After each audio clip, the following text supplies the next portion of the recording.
కార్తిక్, ఎన్నిసార్లు ఫోన్ చేయాలి? ఫోన్ ఎందుకు లిఫ్ట్ చేయట్లేదు? నన్ను వదిలేసి వచ్చేస్తావా? సైలెంట్గా ఉంటావేంటి?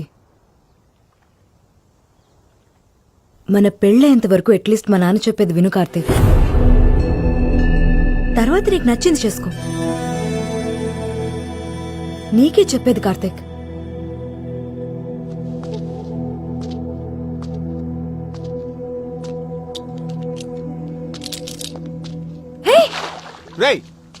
ఏం చేస్తున్నావు? ఏంటిది పిచ్చి పిచ్చిగా బిహేవ్ చేస్తున్నావు? అక్కడ అక్కడ చూడండి. చైత్ర లేదు, అక్కడ కాదు, అక్కడ. చైత్ర, అదొక వస్తువు.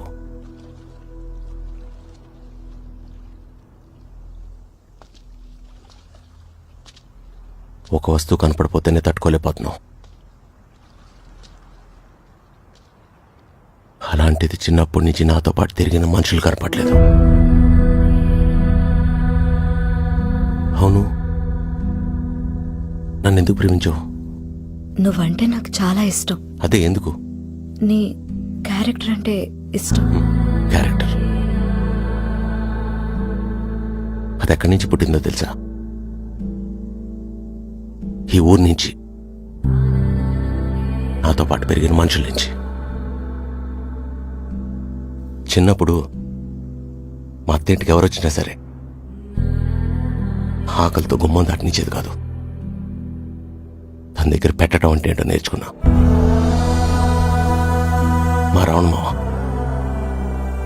కష్టం మనం మాత్రం భరించాలరా, ఆనందం నలుగురితో పంచుకోవాలరా అని చెప్పేవాడు. ఆయన దగ్గర కష్టం ఆనందం విలువ ఏంటో నేర్చుకున్నా. అలాని మా అత్తమ్మ ఈరోజు స్కూల్ చేసుకుంటున్నారు. కూల్ పని చేసుకుంటూ పోతున్నారు తెలుసా? ఇట్లానే ఉంది అందరి పరిస్థితి. పండగ మాత్రం ఊరొచ్చి వెళ్తుంటే ఊరంతా పండగలానే ఉందనుకున్నా. ఇదిగో ఇలా వచ్చి చూస్తే తెలుస్తుంది. తాళాలు వేసిన గుమ్మాలు ఒకవైపు, అరుగుల మీద కూర్చొని వీధి మలుపుల వైపు చూసే ముసలాలు ఒకవైపు. వాళ్ళు దేనికి ఎదురు చూస్తున్నారు తెలుసా చైత్ర? ఓ పండుగ లేదా వచ్చావు. ఎందుకంటే వీటిలో ఏదో ఒకటి జరిగితే గాని వెళ్ళిపోయిన పిల్లలు వెనక్కి రావట్లేదు చైత్ర, రావట్లేదు. ఇప్పుడు చెప్పు చైత్ర, ఇలా నాకు ఒక క్యారెక్టర్ ఇచ్చిన ఈ ఊరిని, నా వాళ్ళని వదిలిస్తూ చేయమంటావా?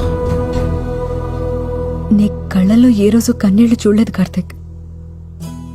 వాటిని చూశాక నాకేం మాట్లాడాలో తెలియట్లేదు.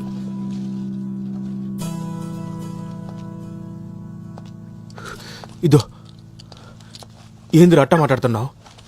అసలు ఊరు ఎందుకు వచ్చినావు? వ్యవసాయం చేద్దామని. ఊళ్ళో నుంచి వెళ్ళిన మనోళ్ళు ఏదో చేసుకుని బాగానే బతుకుతున్నారు అనుకున్నా, కానీ ఏదేదో చేసుకుని బతుకుతున్నారు. నేను ఒక్కడనే వ్యవసాయం చేస్తే సరిపోద్ది అనుకున్నా.